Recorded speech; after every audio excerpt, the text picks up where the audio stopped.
비가 내리는 서울의 밤, 핸드폰이 울렸다. 나는 침대에 누워 창밖을 보며 한숨을 쉬고 있었다.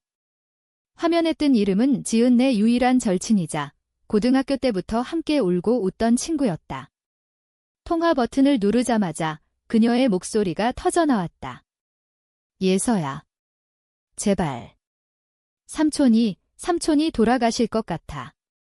나 혼자서 못해, 도와줄래? 제발. 그 목소리는 갈라지고 흐느끼는 소리가 섞여 있었다. 지은의 삼촌, 그분은 나에게도 특별한 사람이었다. 어렸을 적 지은 집에 놀러가면 항상 따뜻한 호떡을 구워주시던 그분. 이제는 말기암으로 병원에서 퇴원한 상태라 집에서 요양 중이라고 했다. 나는 망설이지 않았다. 알았어, 지은아. 내가 갈게. 내일 아침에 통화를 끊고 창밖을 보니 비가 더 세차게 내리고 있었다. 그 비는 마치 내 마음속 불안을 씻어내는 듯 했지만 동시에 무언가 다가오는 예감으로 가슴을 조여왔다. 다음 날 아침, 나는 지은의 집 근처인 강남의 오래된 아파트 단지로 향했다. 지은은 이미 병원에 가서 삼촌을 데려오고 있었다. 나는 삼촌의 집으로 가는 길에 편의점에서 과일과 영양제를 사들고 택시를 탔다. 삼촌의 집은 서울 외곽, 한강이 보이는 조용한 주택가에 있었다. 전통 한옥을 개조한 듯한 2층 집으로 문 앞에 서니 문득 옛 추억이 떠올랐다. 지은과 함께 여름에 여기서 수박을 먹으며 밤새 이야기했던 그곳. 문을 두드리자 안에서 부스럭 소리가 나더니 문이 열렸다. 아, 예서씨. 문 앞에 서 있는 사람은 지은의 사촌, 아니, 삼촌의 딸 예나였다. 나는 순간 멈칫했다. 예나는 지은과 나보다 몇 살 위로 어렸을 적에만 봤던 기억이 희미했다. 이제는 20대 후반의 청년처럼 보이는 그녀는 피곤한 얼굴에 헝클어진 머리, 하지만 그 눈빛은 여전히 선명했다. 예나 누나? 오랜만이에요. 나는 어색하게 웃으며 인사했다. 예나는 고개를 끄덕이며 나를 안으로 들였다. 집 안은 따뜻한 난로 냄새와 약 냄새가 뒤섞여 있었다. 삼촌은 1층 방에 누워 계셨다. 창백한 얼굴로 미소 지으시며 손을 내미셨다. 예서야, 고맙다. 지은이가 많이 의지하더라. 예나는 삼촌의 손을 잡고 눈물을 삼켰다. 지은은 곧 도착할 테니 내가 먼저 삼촌의 약을 챙기고 청소부터 하기로 했다. 예나는 부엌에서 차를 끓이며 말했다. 고마워, 예서야. 나 혼자서는. 삼촌이 이렇게 되실 줄 몰랐어. 그녀의 목소리에 담긴 피로는 서울의 바쁜 삶 속에서 홀로 짊어진 무게처럼 느껴졌다. 예나는 대학을 졸업하고 작은 디자인 스튜디오에서 일하다가 삼촌의 병으로 휴직 중이었다. 우리는 그렇게 삼촌의 집에서 처음으로 긴 대화를 나누기 시작했다. 첫째 날은 순조로웠다. 지은이 도착해 삼촌의 상태를 설명하고 우리는 역할을 나눴다. 지은은 낮에 병원 상담을, 나는 저녁에 요리를, 예나는 밤에 간호를 맡기로. 하지만 지은은 곧 회사 일로 바빠져 자주 오지 못했다. 그래서 자연스레 예나와 내가 함께하는 시간이 많아졌다. 저녁을 먹으며 우리는 서울의 변화를 이야기했다. 요즘 한강에 가면 사람들이 너무 많아졌어. 예전처럼 조용히 산책할 수 없네. 예나가 웃으며 말했다. 그녀의 미소는 부드러웠다. 나는 고개를 끄덕이며 내 일상 작은 카페에서 바리스타로 일하는 삶을 털어놓았다. 나도 그래? 매일 커피 향에 둘러싸여 있지만 가끔은 자유로워지고 싶어. 그날 밤 삼촌이 잠든 후 우리는 현관에 앉아 차를 마셨다. 비가 다시 내리기 시작했다. 예나가 창밖을 보며 속삭이듯 말했다. 예서야, 내가 와줘서 정말 다행이야. 혼자서는 무너질 뻔했어. 그 말에 내 가슴이 뜨거워졌다. 그것은 단순한 감사 이상의 무언가였다. 며칠이 지나면서 우리 사이에 작은 변화가 생겼다. 아침에 삼촌의 체온을 재며 손이 스치면 예나의 손이 살짝 머무르는 듯 했다. 저녁에 한강을 산책할 때 삼촌이 잠든 틈을 타서 우리는 손을 잡지 않았지만 어깨가 부딪히는 순간이 많아졌다. 예나는 디자인을 전공했지만 가족의 기대에 짓눌려 안정된 직장을 포기한 적이 있었다고 털어놓았다. 엄마는 항상 결혼해서 안정된 삶을 살라고 하시지만 나는 그냥 나답게 살고 싶어. 그녀의 눈에 스민 슬픔은 한국 사회의 보수적인 가족 문화처럼 무거웠다. 나는 내 이야기를 했다. 고등학교 때 첫사랑이 여자아이였다는 것. 하지만 그 사랑은 비밀스럽게 끝났고 나는 그 후로 누구에게도 털어놓지 않았다. 나도 몰라, 예나 누나. 왜 이런 감정이 드는지. 예나가 나를 보며 고요히 웃었다. 그게 나쁜 건 아니야, 예서야. 세상이 우리를 이해하지 못할 뿐이야. 시간이 흘러 삼촌의 상태가 조금 나아지는 듯 했다. 우리는 함께 한식당에 가서 삼계탕을 먹었다. 예나가 젓가락으로 고기를 집어 내 입에 넣어주며 장난스럽게 웃었다. 그 순간 내 심장이 세차게 뛰었다. 집으로 돌아오는 길, 한강 다리 위에서 우리는 멈춰섰다. 도시의 불빛이 물결에 반사되는 그곳에서 예나가 내 손을 잡았다. 예서야. 나, 너 좋아해. 그 말은 속삭임처럼 나왔다. 나는 눈물을 글썽이며 고개를 끄덕였다. 우리의 입술이 스치듯 닿았다. 그것은 부드럽고 따뜻한 키스였다. 서울의 밤 공기가 우리를 감싸는 듯 했다. 그날부터 우리는 비밀스러운 연인이 되었다. 삼촌의 집에서 낮에는 간호를 하고 밤에는 서로를 안아주며 이야기를 나눴다. 예나는 나에게 김치찌개를 끓여주었고 나는 그녀에게 커피를 내려주었다. 한국의 가을, 단풍이 물들 때 우리 사랑은 피어났다. 하지만 그 평화는 오래가지 않았다. 지은이 갑자기 집에 들이닥쳤다. 예서야, 삼촌이 왜 이렇게 좋아 보이세요? 너희 둘이 무슨 일 있었어? 그녀의 눈빛은 의심으로 가득했다. 우리는 당황하며 부정했다. 하지만 지은은 예나의 방에서 우리 사진을 발견했다. 한강에서 찍은 셀카, 손을 잡은 채로. 이게 뭐야? 예나 누나랑. 너 레즈비언이야. 지은의 목소리는 날카로웠다.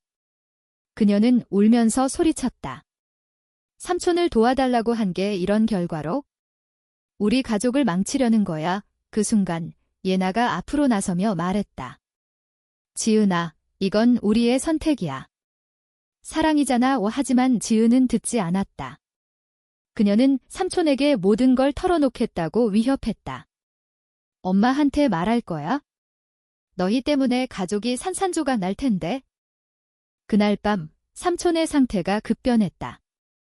고통에 신음하시며 우리를 불렀다. 예나야. 예서야. 왜 울고 있니? 우리는 삼촌의 침대 곁에 앉아 눈물을 흘렸다. 삼촌은 약한 목소리로 말했다. 인생은 짧아. 사랑하는 대로 살아라. 나처럼 후회하지 마. 그 말씀은 우리 가슴을 꿰뚫었다. 지은은 결국 가족 모임을 소집했다. 삼촌의 형제자매, 예나의 어머니가 모여 우리를 심판했다. 이건 한국 사회에서 용납될 수 없어.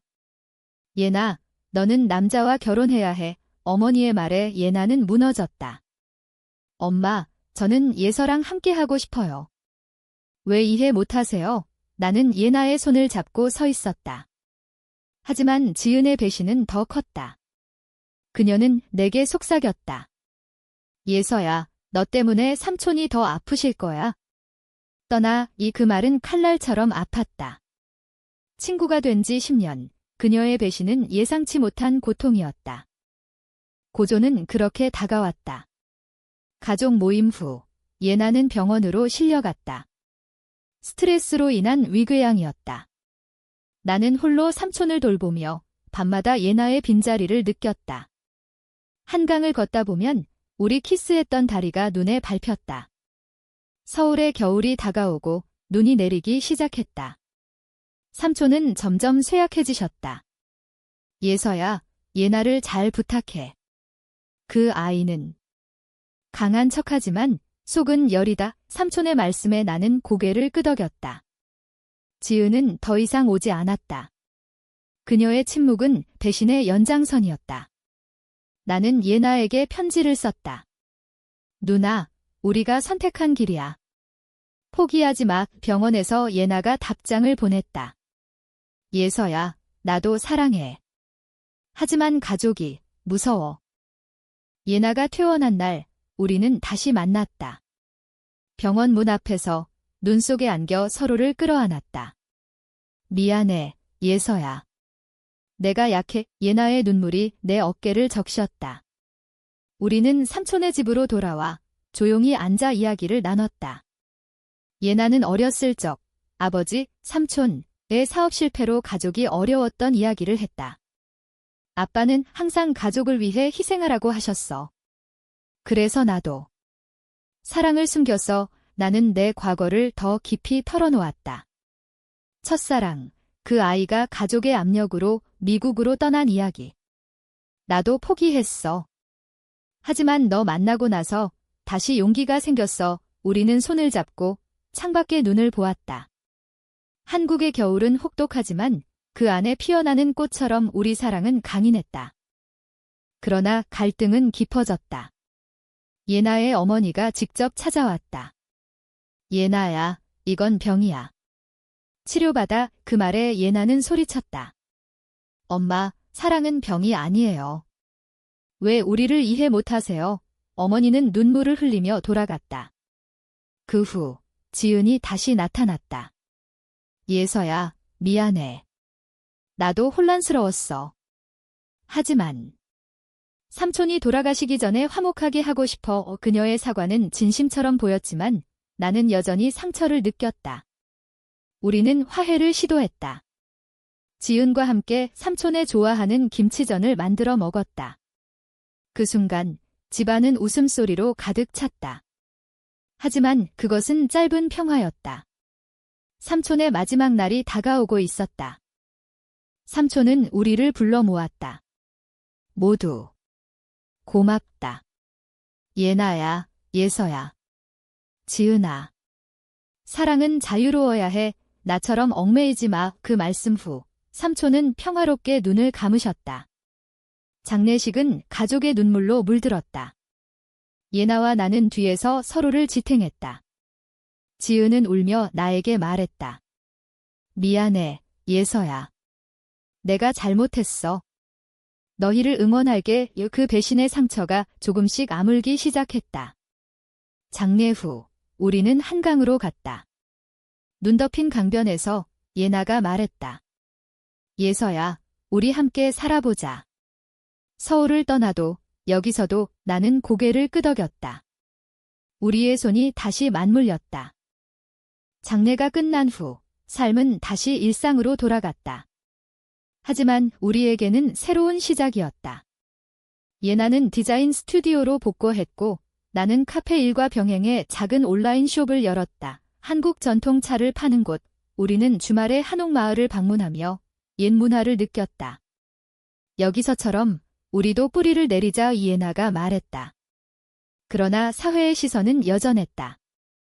거리에서 손을 잡으면 지나가는 사람들이 힐끔거렸다. 요즘 젊은 애들은 하는 수군거림이 들려왔다. 한국의 보수적인 문화 속에서 우리의 사랑은 작은 반항이었다. 한 달 후 예나의 어머니가 다시 연락했다. 예나야, 엄마가 이해하려 노력할게. 하지만 천천히 그것은 작은 승리였다. 지은도 변했다. 그녀는 우리를 소개팅 파티 대신 레즈비언 커뮤니티 모임에 초대했다. 나도 배웠어. 사랑은 성별이 아니야. 이 지은의 미소에 나는 용서를 했다. 우리는 함께 제주도로 여행을 갔다. 바다를 보며 예나가 말했다. 여기서 결혼식 올리고 싶어. 법적으로는 안 되지만 우리만의 이나는 웃으며 안아주었다. 제주의 바람이 우리를 자유롭게 했다. 하지만 예상치 못한 시련이 다시 왔다. 예나의 전 연인 남자 기 나타났다. 그는 과거 예나의 귀장 연애 상대였다. 예나, 나 아직도 사랑해. 가족도 우리를 지지해. 그의 말에 예나는 흔들렸다. 예서야, 나 과거를 지우지 못할 것 같아. 그날 밤 우리는 크게 다퉜다. 누나, 왜 나를 믿지 않아? 우리 사랑은 진짜잖아. 내 울음소리가 집안을 울렸다. 예나는 결국 그를 만났고 가족의 압력에 다시 휘말렸다. 지은이 중재하려 했지만 소용없었다. 예서야, 예나 누나는 혼란스러워. 시간을 줘. 나는 홀로 한강을 걸었다. 그 다리에서 우리의 첫 키스를 떠올렸다. 눈물이 흘렀다. 이게 끝인가? 하지만 포기할 수 없었다. 나는 예나에게 편지를 썼다. 누나, 내가 선택한 대로.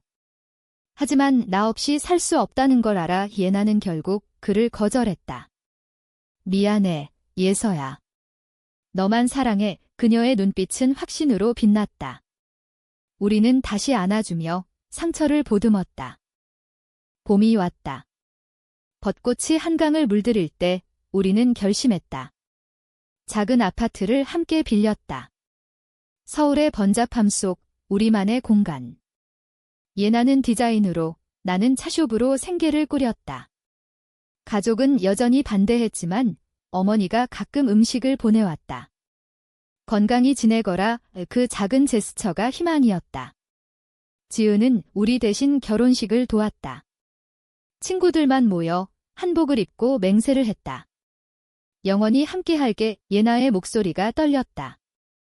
그러나 고조는 사회적 압력이었다. 예나의 직장에서 소문이 돌았다. 그녀가 여자랑 상사가 블럭 이미지 관리 일을 이유로 압박했다. 예나는 울며 집에 왔다. 예서야, 그만둬야 할까? 나는 그녀를 안고 말했다. 아니, 누나. 우리 싸워야 해. 우리는 커뮤니티에 합류했다. 서울의 LGBT 그룹에서 비슷한 이야기를 들으며 힘을 얻었다. 한국의 변화 동성애자 권리운동가 우리를 지탱했다. 여름, 우리는 여행을 떠났다. 부산의 바다에서 예나가 반지를 껴주었다. 이건 우리 약속. 그 순간 파도가 우리 사랑을 축복하는 듯 했다. 하지만 귀환 후 지은의 위기가 왔다. 그녀가 임신 소식을 전했다. 남자친구랑. 하지만 가족이 반대해 우리는 지은을 도왔다. 너처럼 우리도 도왔잖아. 지은의 눈물이 감사로 변했다. 가을, 삼촌 기일에 우리는 묘지를 찾았다. 삼촌님, 감사해요. 우리 행복해요. 바람이 속삭이듯 불었다. 예나의 어머니도 왔다. 예나야. 엄마가 잘못했어. 축복할게. 그 포옹은 눈물의 강이었다. 겨울이 다시 왔다. 눈 내리는 서울에서 우리는 한강 벤치에 앉았다. 손을 잡고 도시 불빛을 보았다. 예서야, 내 덕분이야. 이 모든 게 예나의 미소가 따뜻했다. 지은은 이제 우리 자매처럼 지냈다. 그녀의 아이가 태어났고 우리는 고모처럼 돌봤다. 사회는 여전히 혹독했지만 우리의 사랑은 강해졌다. 작은 승리들, 직장에서의 인정, 가족의 수용기 쌓였다. 결국 우리는 결혼을 꿈꿨다. 법이 변할 그날을 기다리며. 이 이야기는 실화다. 친구의 부탁으로 시작된 여정, 예상치 못한 사랑으로 끝났다. 한국의 보수 속 우리는 피어나는 꽃처럼 살았다. 사랑은 결국 자유가